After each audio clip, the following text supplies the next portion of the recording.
Good evening, guys. Welcome to the last part of the video. Today I have received the package from the courier from the computer shop. The problem involved was with the BIOS chip, like I said in my previous video, and there was another chip that was involved there on the motherboard, the MC. And we're going to talk after I remove the parts for the cardboard box, and we're going to take a look at the motherboard first, and we will do the assembling, of course.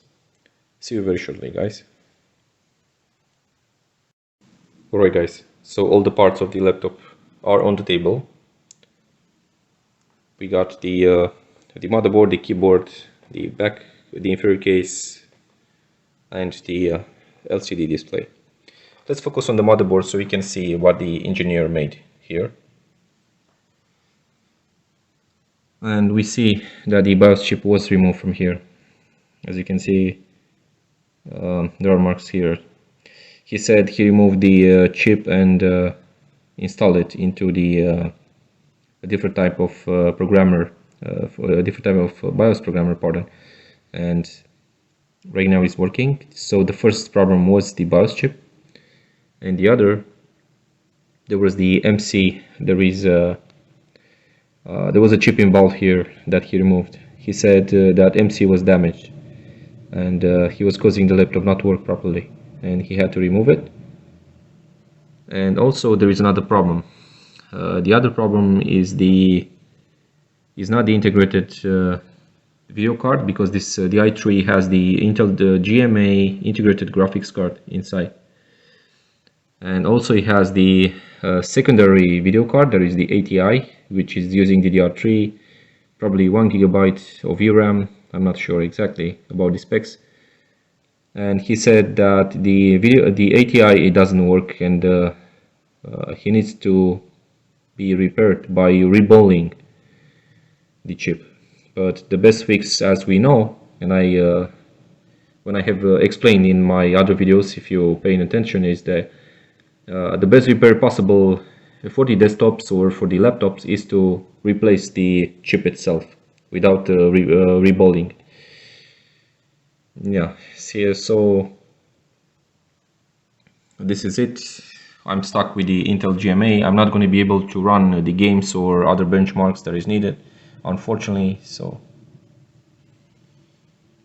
he also installed the heatsink for the CPU. Everything has to go inside the case.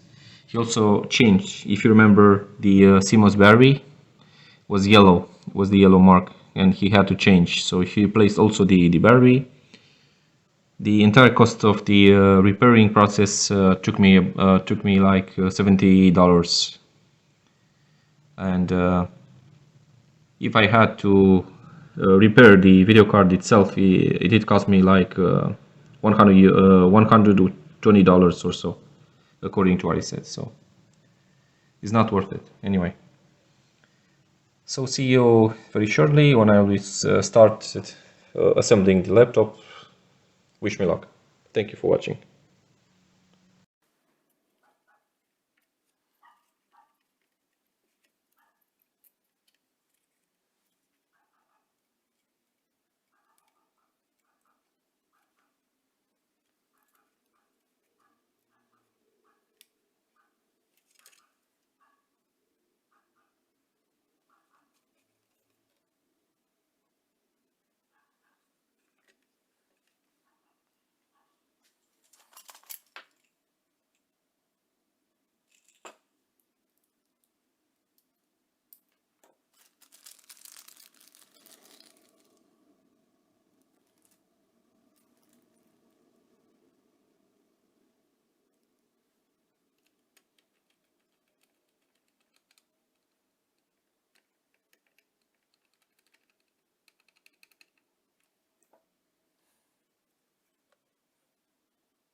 Alright, everything is done now.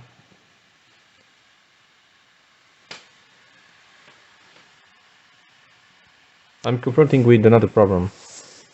The laptop is still freezing. I really don't know the cause of this machine that is having this kind of issue, and I can't explain it either. So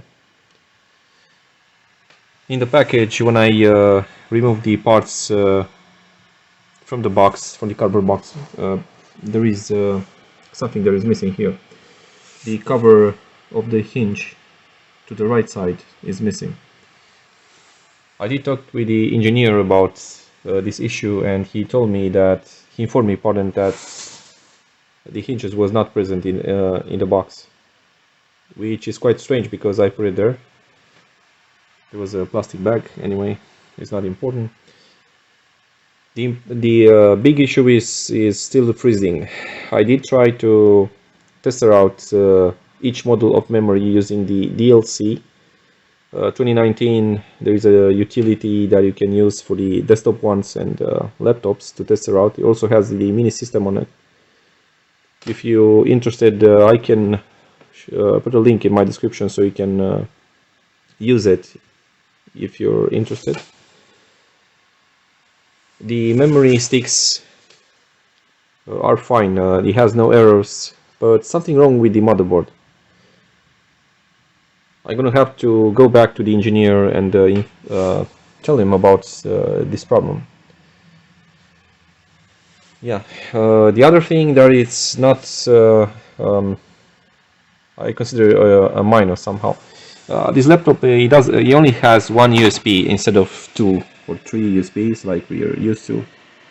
So it has the HDMI, eSATA, and right here into the right there is the receiver for the mouse. I'm using the wireless mouse, something chips, nothing interesting. And if you pay attention, there is nothing there. So on the sides, the RG, the LAN here, the audio, the headphone and the microphone, and nothing else. So I was quite surprised because on my older laptop one, I didn't had. I did had the more USBs, at least 3, on my Acer. The only thing that it works very nice is the DVD rewritable. This one does work properly, but not the laptop. And my last conclusion for this bargain is it worth it, my time and money? The answer is no. I could have bought a different type of laptop, probably the i3 or maybe the i5 in fully working condition. So $70 plus another 50, 120. So yeah. Anyway guys, see you in another video. If you have any questions, please let me know. Thank you for watching.